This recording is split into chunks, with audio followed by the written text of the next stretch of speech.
Hello, everybody, and welcome back. After a little bit of a month, well, I guess a month off and a bit of a delay, we're back doing Ask an Author with Julia Kelly.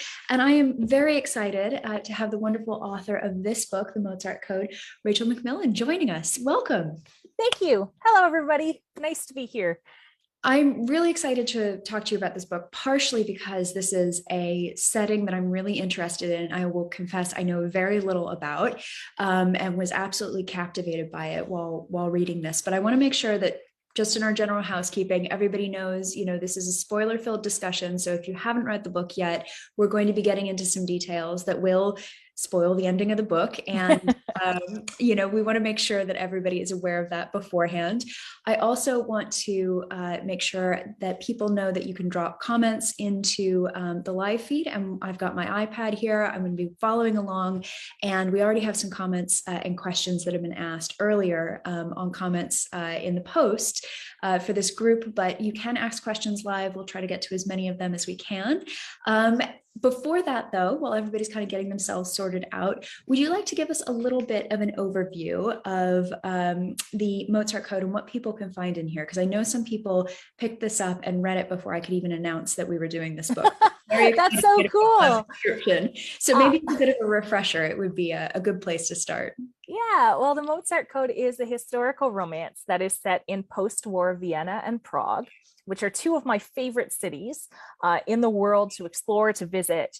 And basically, it's a love story between two people who are caught in the world just before the Iron Curtain falls. And Mozart's death mask plays a vital part in their discovery of a few very important players in Cold War Vienna, and how those players end up informing so much of the characters Simon and Sophie's history. So it also is a companion piece because it shares a few characters from a book that I released in 2020 called The London Restoration.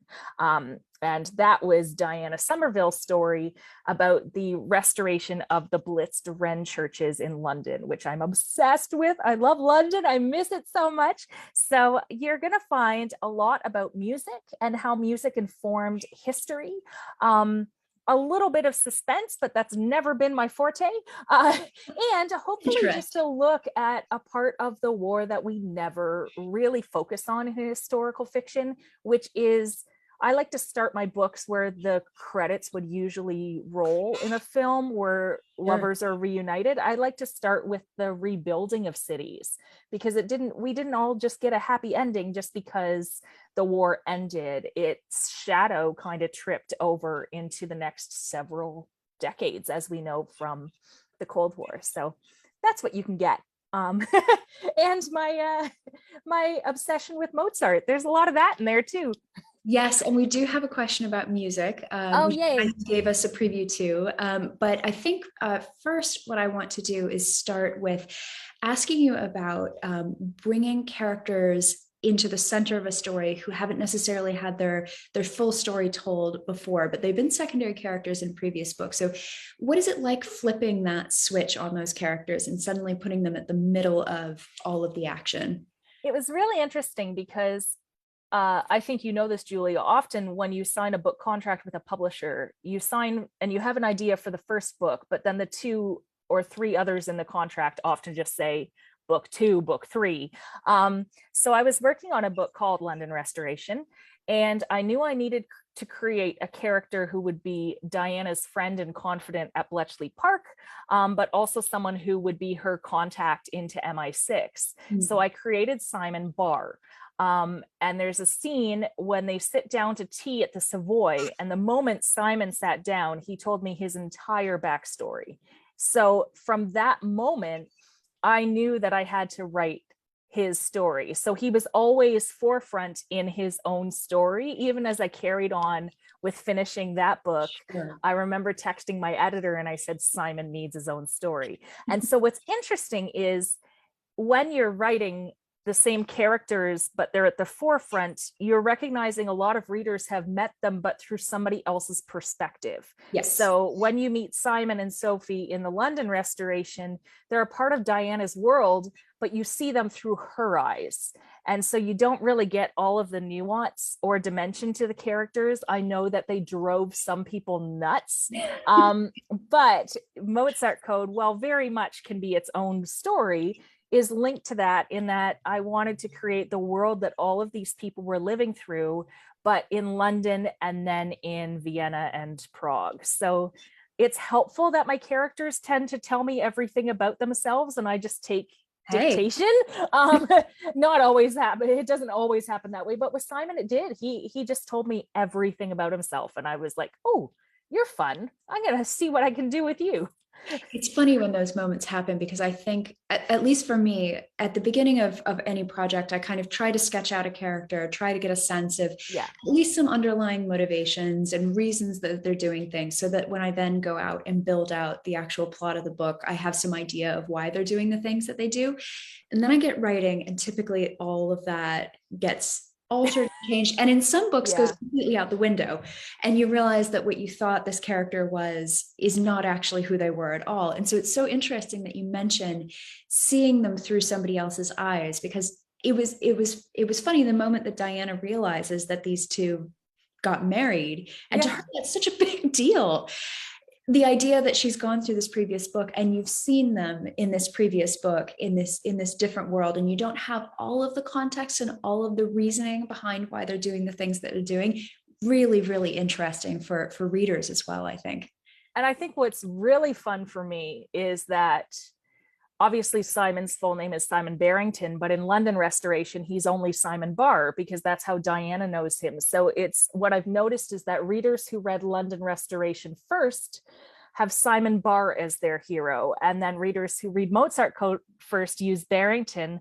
But it's also neat to see the readers who go back and read London Restoration, and they get some keys to Simon that the people who read the other book first did not. And that's a little different. I've written a mystery series before, like you're doing soon. Yes.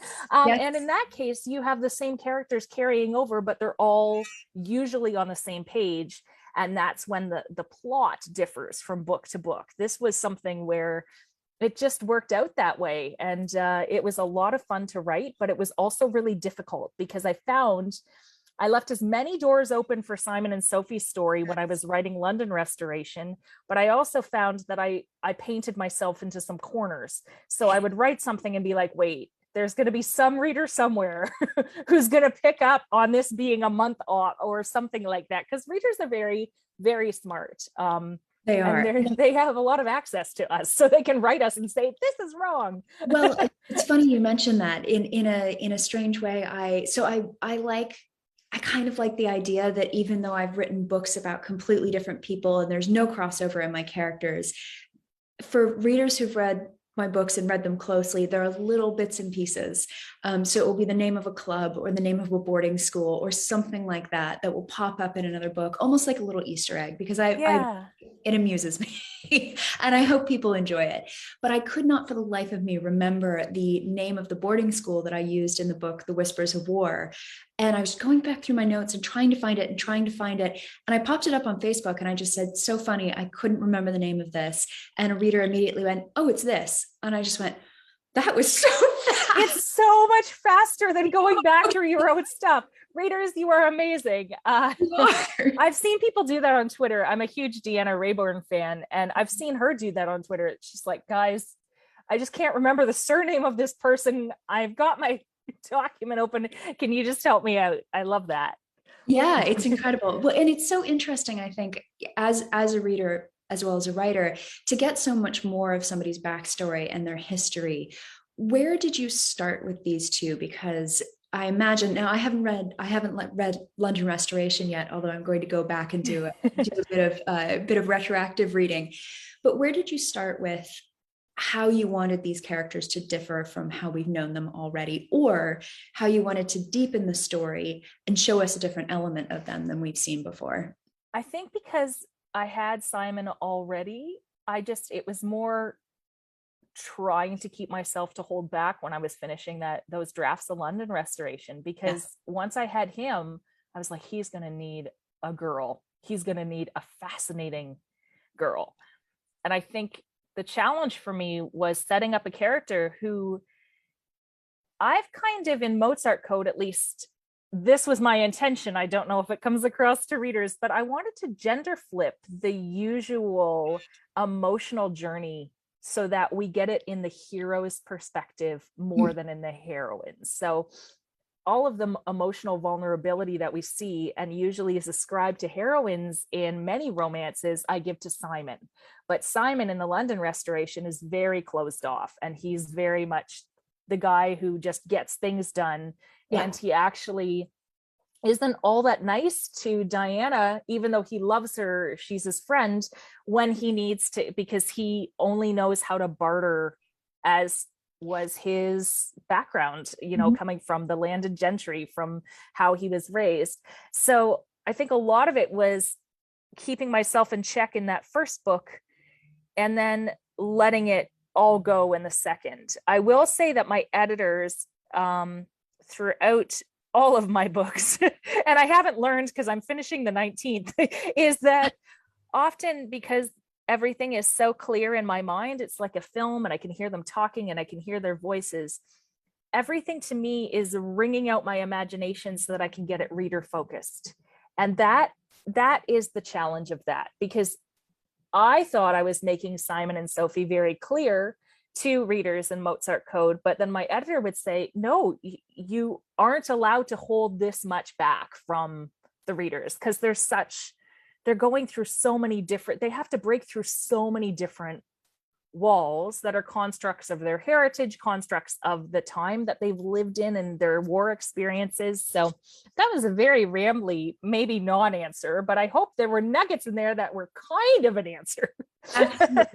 Well, you've given me so many different sort of pathways, as any discussion has, to go down, and I'm trying to order my thoughts here and make sure I hit on all of these. So I am going to ask you about the cinematic experience, or the cinematic aspect of your writing. And we actually have a question from a reader about that. But before that, I want to talk about the setting of this book and where it's taking place in the history of Vienna and the history of sort of Europe as it puts itself back together, she says, with a big question mark, because it's not quite that straightforward.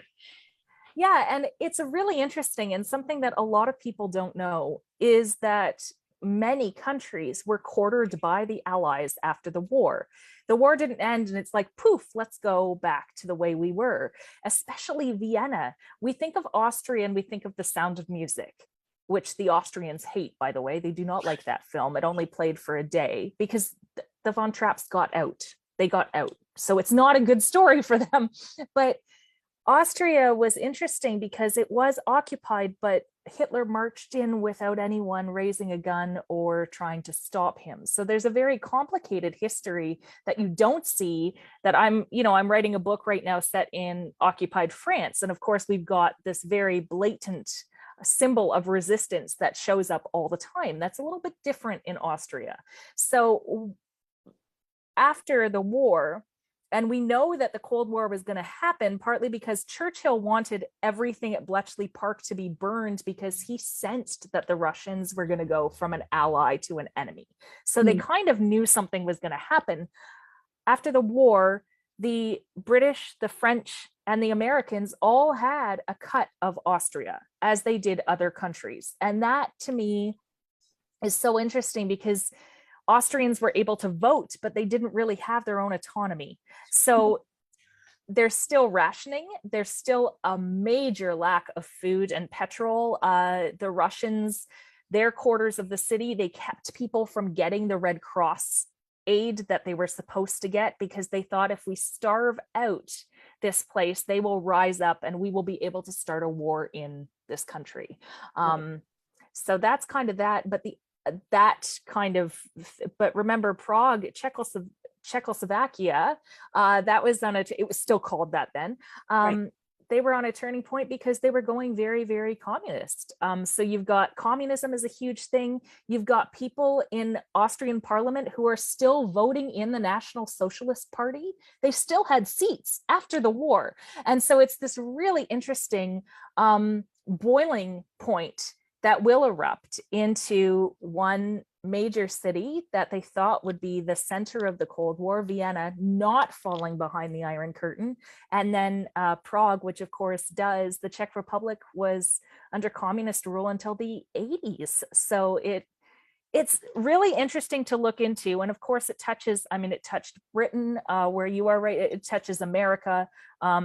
My country, Canada, we had a bit of it, but Cold War in Canada is not something we talk about a lot, but it's clearly something that touched the entire universe and that we don't explore enough. So that's kind of the setting.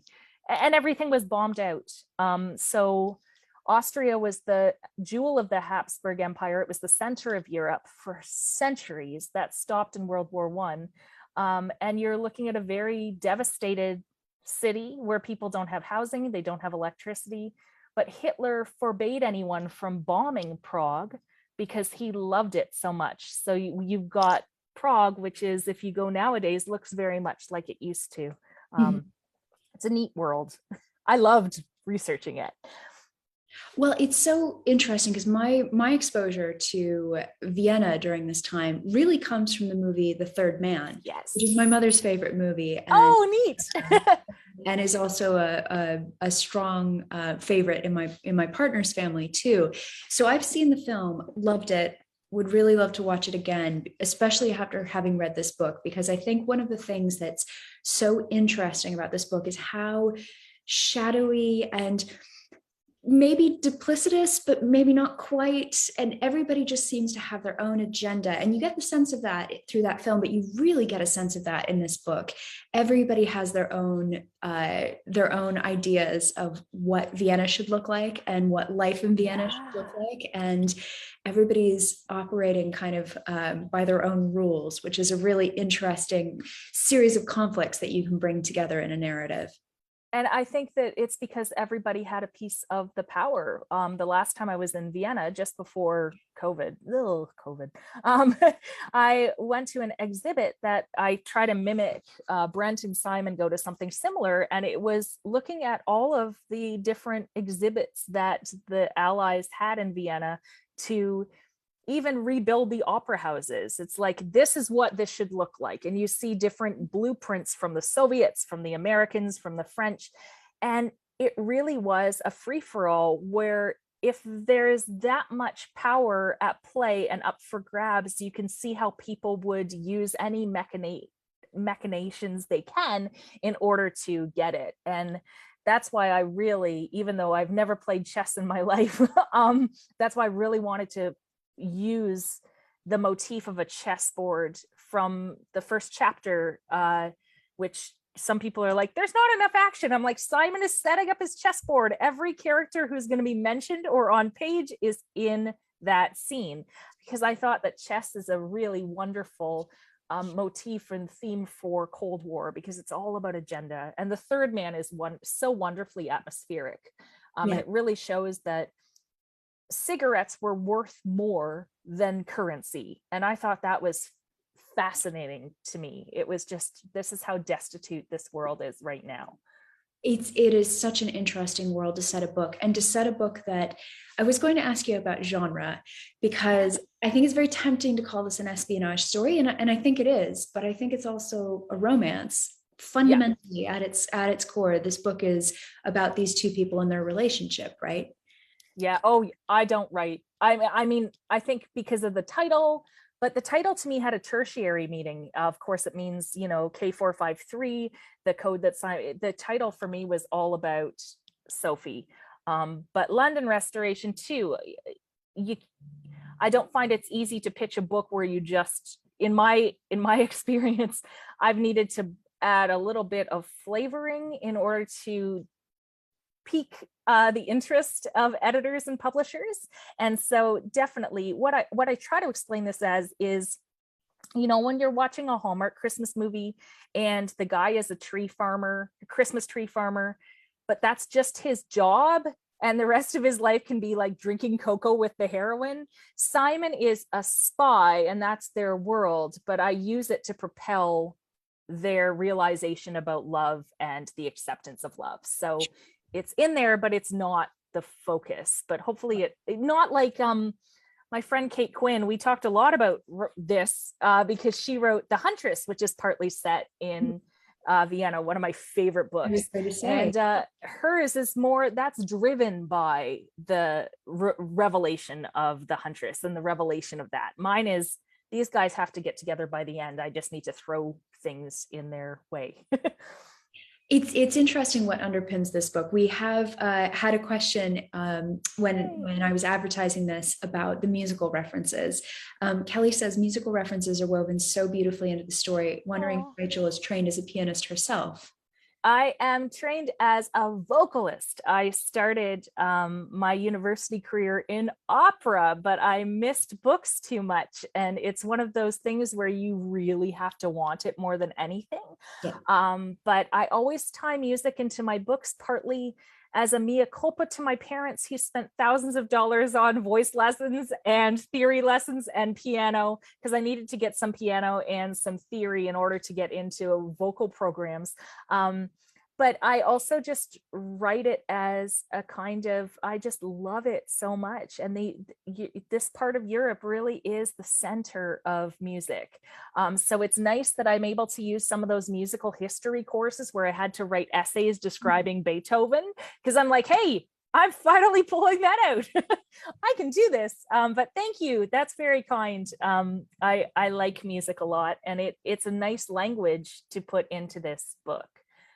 I think it's interesting. Every author has a signature, right? Something that comes up in their books consistently, and you can look for it. And if you know what you're looking for, you can find it every time, even if we don't realize that we're doing it. And I think music being one of those things is such a wonderful thread to weave through your books, because even if the story may be completely different than the Mozart Code, it's something that if a reader likes that feeling and likes what that evokes for them, then they can go looking for that, and they know they can find that in your books. It's almost a comforting thing, I think, as a reader. I hope so. And the other thing I love, and you'll see this in all of my books, is I'm a nerd for church architectural history. So London Restoration, let me just let my Christopher Wren loving flag fly. But all of my books, I spend a little bit of time on some churches because I just find them fascinating. So that's so cool. I love the idea of a signature. Yeah. Yeah. Well, what about something that isn't necessarily as familiar to you, like chess? How do you go about the process of researching that to a level where you can write a character who's winning chess tournaments and, who really has this as kind of one of his core interests? Well, it was super tough, and I don't recommend chess to anybody because I know nothing about chess, but I wanted to write Bletchley Park into this world, and there was an actual chess master called Hugh Alexander who was sent to Bletchley, and I was like, what a fascinating way to see the world. And so I should preface by chess was really important because I wanted Sophie to see the world through music and Simon to see the world through chess. And of course that's conflated because we have the real life history of Mozart's sister, who was actually one of the first amazing chess players in Europe. I loved learning that. So it was difficult because Canadian chess in 21st century here is very different than what the rules were in post 1947 Britain. Simon's chess rules and regulations would be different. So I had to get into the time period, and then I had to work really hard to convincingly set up an actual game between Novak and Simon that could actually be, it's not going to be the greatest chess game of all time because it's me and I know nothing, but it had to be believable enough. So my editor's husband likes to play chess and is a bit of a chess nerd. So I was lucky. And I remember many evenings on the phone, a speakerphone with my editor. And it's like, okay, what's a Sicilian defense? Who would be doing this? And then of course, in all the edits, it's like, who's moving here? Where is Novak? It was very confusing, but the one, and I'm sorry to have a little humble brag moment, but I know we pulled it off because I've had questions from people saying, oh my gosh, how long have you played chess? Can I play online with you? And I'm like, no, I don't have that side of the my brain. editor's husband. No, it was a team effort. My line editor too, she would get up, like everybody was so supportive and amazing about making sure that we got that. But I think, Julia, you also have this when you write books, you do the best that you can within the world of the book, knowing that you cannot have a PhD in everything. And you're not supposed to have a PhD in everything, too. Yeah. My job is to hopefully entice readers into a world they may not know so that they're fascinated enough they can go and read more on their own. But it's hard. I don't have time, or nor do we get paid enough to spend years researching every last thing. We just do the best that we can. And I love when readers give us some grace, because we're not supposed to be experts. We're supposed to be making you feel and smell and taste and hopefully experience a book that you love so much, you're going to go to the actual real life historians and experts that inform our bibliographies and hopefully explore it on your own.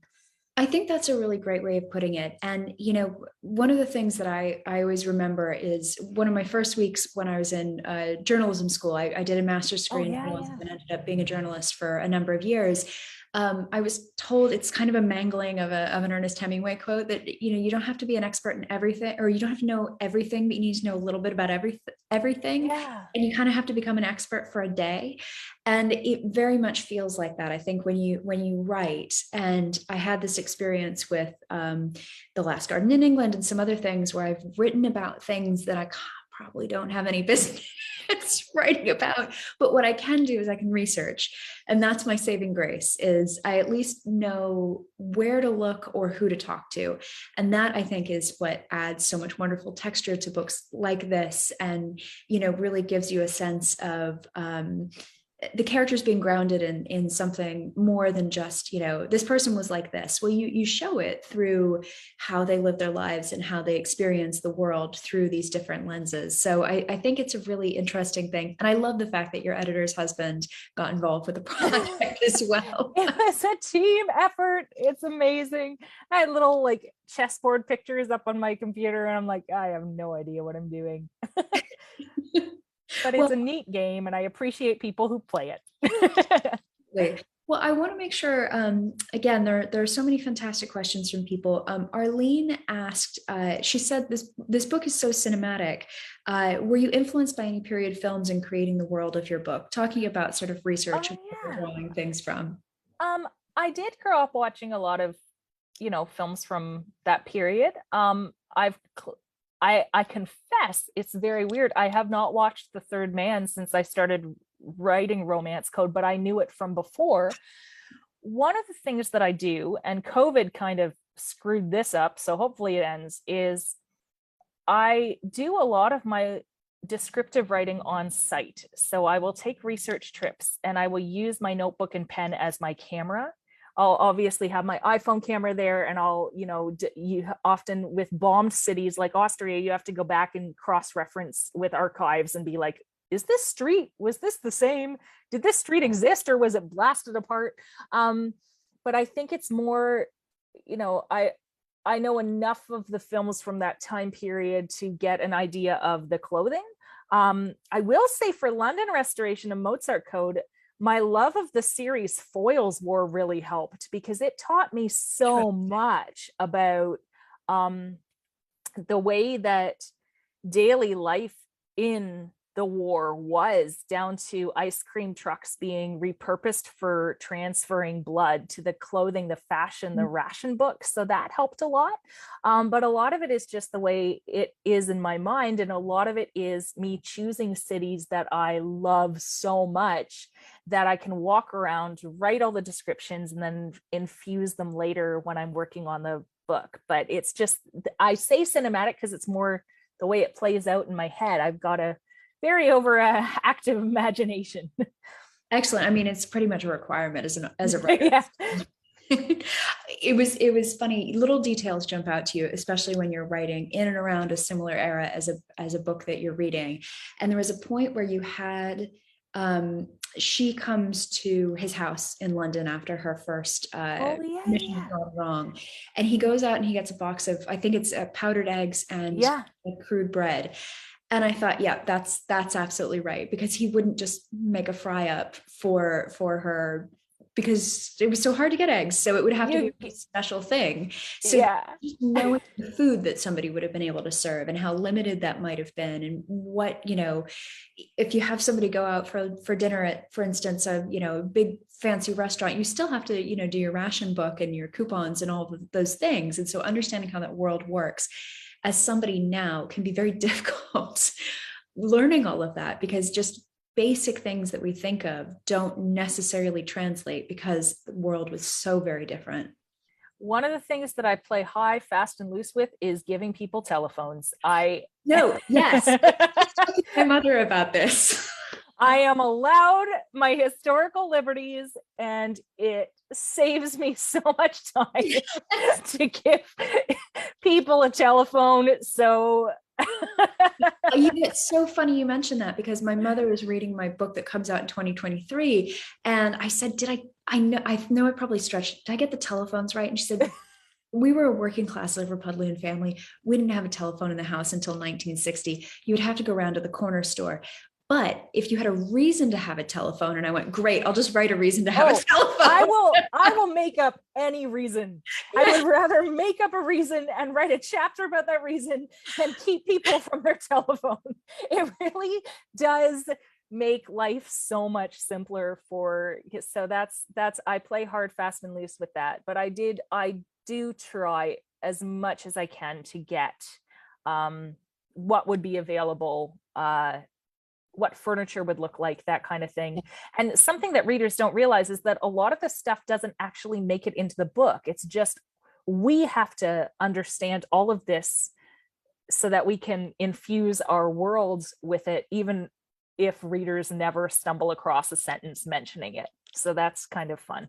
So I know that you mentioned telephones. Is there anything else that you either actively kind of, blur the lines a little bit in terms of what reality would have been, or you just actively avoid? Because I know I have one, and it's a big one. And once you see it, you'll never unsee it in my books. So mine is money, because the UK was in shillings Yes. up until 19. I can't do the math in my head. So in terms of both figuring out what something would have cost then, and then also doing the math to then talk about the money. And I'm just so terrified of getting it wrong that I often will just say, somebody withdrew the money from their wallet. I'm never giving you amounts unless I absolutely no, I'm doing this now in my current, because it was francs, but Vichy France francs, so they had a different currency. I just try to avoid it altogether. And I wrote a series set in Edwardian Toronto, and it was the same. I'm like, we had British currency then, because Canada is a colony. We still are. And the other, I also just let people get where they need to be, because I'm not John le Carré. I'm not the person who's going to be so uber detailed. At the end of the day, I just want people to have really neat locations that they can try to imagine and research about. And if that means that Sophie is captured by someone who is running out of the offices at Prague Castle, then I'm just going to let her do that. Because it serves, sometimes you just get to make history serve you, and not the other way around. Because I'm not writing a dissertation on any of this. So I sometimes allow that, but oh my gosh, train schedules, freaking trains. Yeah, it's just getting people from different places. It's the most blockades. It's just hard, but it's how do you move characters about, and it's how do characters go about their daily life. What do they eat? How do they pay for it? Those things Yeah. are really easy to trip up because, again, they're just, we don't really think about them on a day to day And basis. nobody writes about them that often in the history books you sign out. I mean, you get daily life, but nobody, that's never the chapters that Right. you're driven to. Um, but oh my gosh, telephones, it just makes life so much easier if they They have them. really do. They really do. What can I say? We have a question from Kay. How long did it take you to write this book? Oh, that's a really good question, Kay, because this book was absolutely cursed by the pandemic. Um, so it was all going really well. And Rachel was just optimistically, when Toronto shut down in March, she was like, okay, I can't wait. I'm going to blast through this by my June deadline because I've got all this time on my hands. No, I live on my own, and we had one of those, you couldn't even, at the first during Yep. lockdowns, you couldn't even associate with another household. So it was just me by myself in my apartment with daily walks, not knowing In exactly the same situation. it. The Toronto turned into this Orwellian grid pattern of people. It really destroyed my creative. Mm. I forgot how to write. The other thing is, I don't usually write in my apartment. I go out to coffee shops and pubs. I love the white noise because Yeah. it drowns out my own insecure voices. I couldn't believe that the external factors, and different authors will have a different response. Some I talk to say it was their escape because they had their kids at home, they had everything. Not me. I was paralyzed. I just would sit, and it just took so long. And London was also pretty locked down, but we were locked down pretty much for 90% of 2 years. It was drastic. I'd say I worked, I've left the job since, but I had a day job working with a lot of people who were based out of Toronto. And Yeah. we had some really hard, very difficult lockdowns. But the amount of time that you guys spent in lockdown was really staggering. I have to say. So I'm not surprised at all that it was It particularly was hard. getting the engine going during that time. And what happened was the book got really, really, really dark, to the point where when I turned it in, my editor said, it's too dark. I'm like, Interesting. well, the world sucks. It was just, I was implanting all of my insecurity and all of that cloistered kind of. Toronto's a beautiful city, lots of walking areas, but it's not the same as like feeling your normalcy is stripped. And that was before vaccines. That's before anyone had any plan of what was happening. I couldn't see my family or my friends. It was really terrible. So long story longer, but then short. This took longer than usual. I would say that all in all, it was about 3 years. Luckily, a lot of the research I overlapped with London restoration. I got that all out of the way. And of course, I did a 3-week trip just before lockdown to Vienna and Prague, just to refresh my memory on streets and such. But this one also spent a lot of time being rewritten in edits. So it just makes everything I write now seem so much easier. That's the positive thing. Hey, you've come out the other side. Well, it's so interesting you talk about, and again, I think a lot of authors have had this where maybe the first draft is not what does Yeah. not emotionally resemble what comes out Oh for yeah. the final product. But Ariane asks again. Parts of the book are intensely rather emotional in its sense of loss and grief. As a writer and storyteller, how do you inhabit and overcome these intense emotions? And I would also add, how do you strike that balance? Because it is possible to go too far, just as it's possible to skim too lightly across the surface, I would think.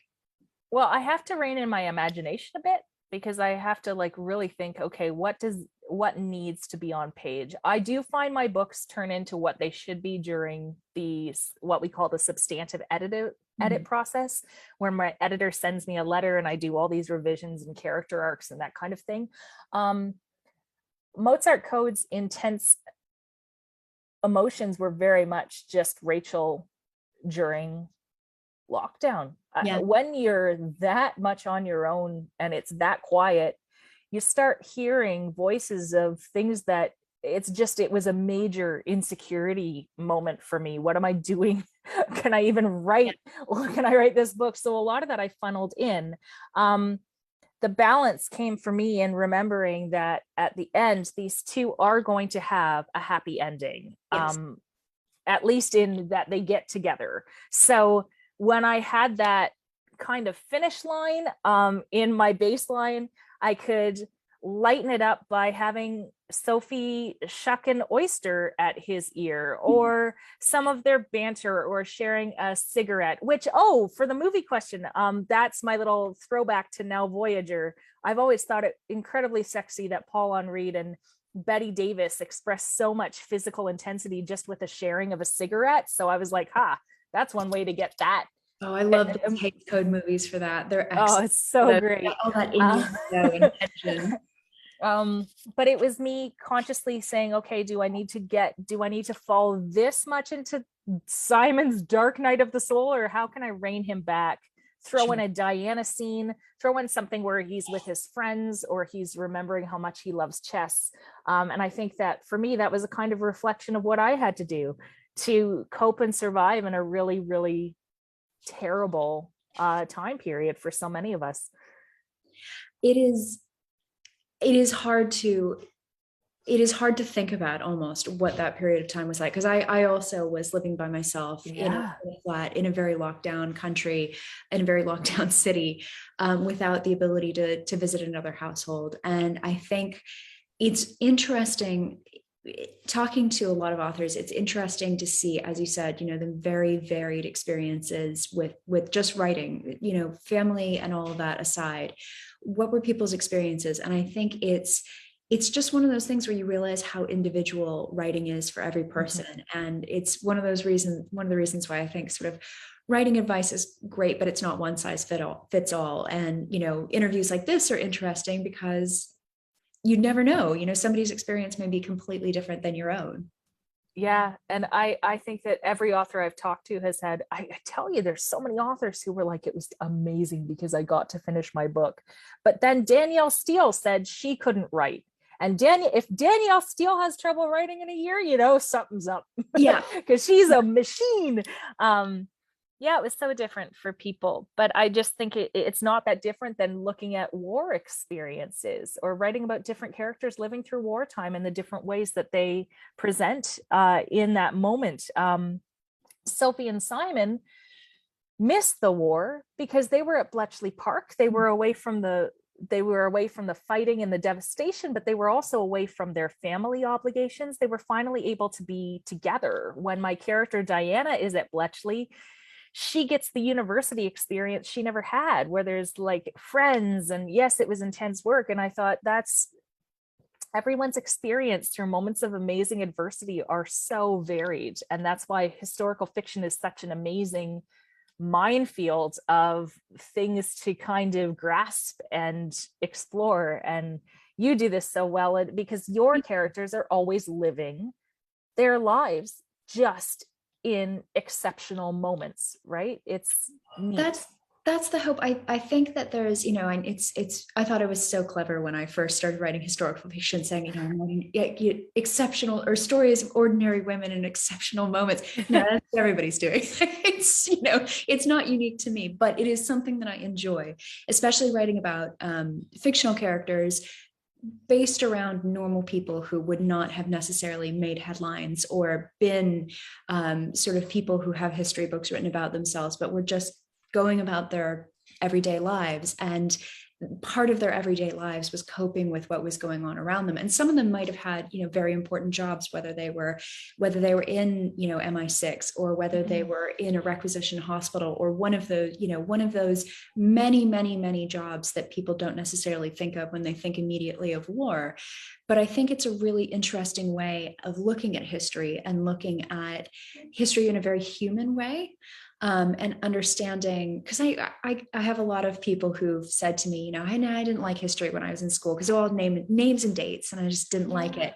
But I really like historical fiction, and almost to a T, I can tell you the reason that they like historical fiction is because they like the characters, and they like how the characters inhabit that history that you're then learning about as well. And I think that it's really important to show, Simon is not that great as at his job. I wanted to show a spy who was thrown into something because of who he was. And Sophie botches a SOE assignment and is out of the SOE. She never makes it to France. And usually, not you, but in so much historical fiction, that's no, her path would be SOE and she goes and saves the day. I think a lot of civilians were thrown into roles by virtue of there being nobody else around or left, sadly, that they have to make do. And I'm really fascinated by that, because the majority of humans in times of war are not going to be Captain America. They're not going to be this ace person. They're just going to be someone who has no, even the soldiers, I mean, the 17 and 18, my grandfather was 17 years old when he was a stretcher, like no idea what they were doing. And that, I think, just we can draw so much strength from people who lived through exceptional time periods, but we're just humans. So I love historical fiction for that. I think that puts it so incredibly well, because I meet people who say, my grandmother was this, or my grandfather was this, and they did this during the war. And they never in a million years would have thought that that was the path that they were taking. It's just so interesting to me what this incredibly difficult, sometimes incredibly devastating time could do in terms of bringing people into skills and abilities they just never even knew that they had. So if you can find a positive about it, I think that's one of those positives. And then of course getting to read the stories and learn more about the world, I think is always a wonderful thing as a reader. Yeah, I love it. Can I ask what you're writing next, or can you give us a little hint about anything, time period? Yeah, I can. I have two books coming out in 2023. The first is a collaborative novel with Janelle Sozelski and Amy Runyon called The Castle Keepers. And it's set in a Yorkshire castle across 3 wars. So Boer War, World War I, and then just post-World War II. There's a poison garden. There's lots of romance. So it was my first time working with other authors, and that one's coming out, and the cover's just been released and it's gorgeous. I was just going to say, I've seen the cover and it looks fantastic, and the idea is fantastic. I love it. So then my September 2023 release is super fun for me because it's kind of a swashbuckling adventure. I've been retelling the Scarlet Pimpernel in occupied France. And that started because one day I love the Pimpernel story and I was like, this would work really well in World War II. So I went to Amazon. I was like, someone must have written it. And nobody had. There's so many Pimpernel retellings. And I thought, I have to do this. So it's set in occupied France. My Pimpernel character is a spiv, which was what they kind of called the dandies who worked for the black market.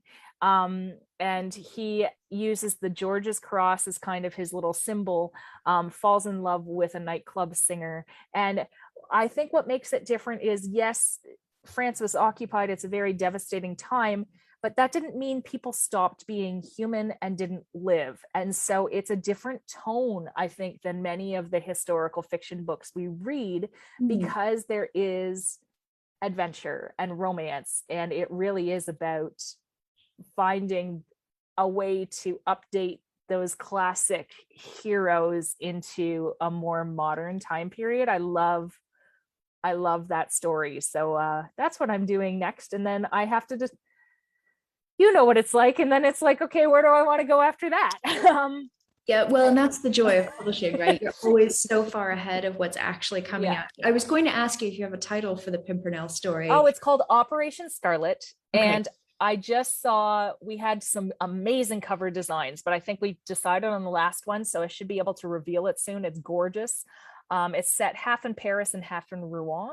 But if anyone likes Vienna, I write a bunch just on my own, just as a hobby. I indie pub a ton of contemporary romances called the 3/4 Time series. And they're all contemporary romances set in the world of Vienna. So if you want to see Vienna, you know, without spies and communists and dark, shadowy nights, that's a way to experience the city in a happier way.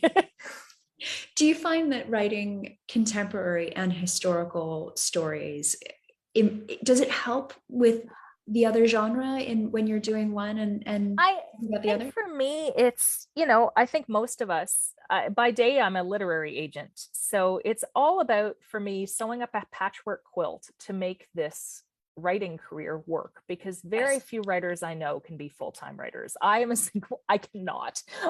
So I think it's more the sheer enjoyment I get out of just playing with my own worlds in those contemporary stories, where I don't have to worry about who has a telephone, where I don't have to worry about if is it going to pass editors and a pub board and all of this. I have complete control over that, and it allows my brain to still be creative, and most of all, it allows me to still be that little girl writing in a teddy bear journal stories that maybe never would be published otherwise. It's I think important and integral for writers to do something on their own without the big business world and rejection that happens with publishing. And so it helps me just reclaim my love of writing and the reason I got into it in the first place.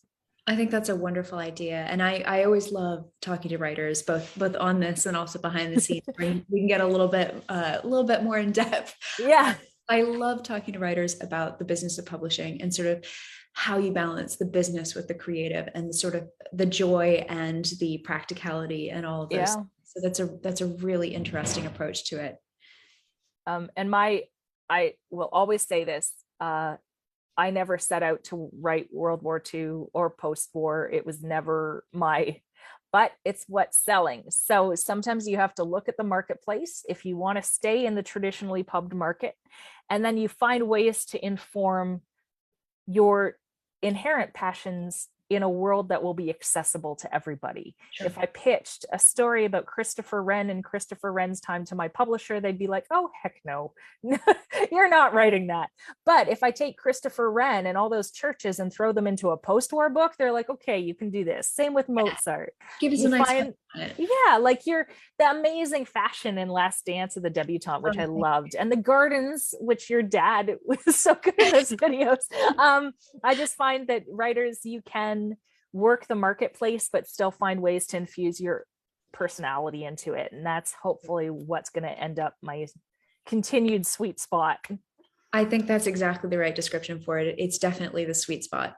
And I think it's wonderful when you find that. I want to be sure and ask you about what you've been reading and enjoying recently, because I always love wrapping up with some book recommendations, because what is better than the books on your nightstand than more books that will eventually come to your nightstand? I am a huge fan of Emily Henry. So obviously I loved Book Lovers. I do read in and out of every genre. I just love reading it all. I really like Amita Parikh's The Circus Train. This is a Canadian author whose story just sold to America. So it'll be out in December. You can Google it, but it's out in Britain and out in Canada.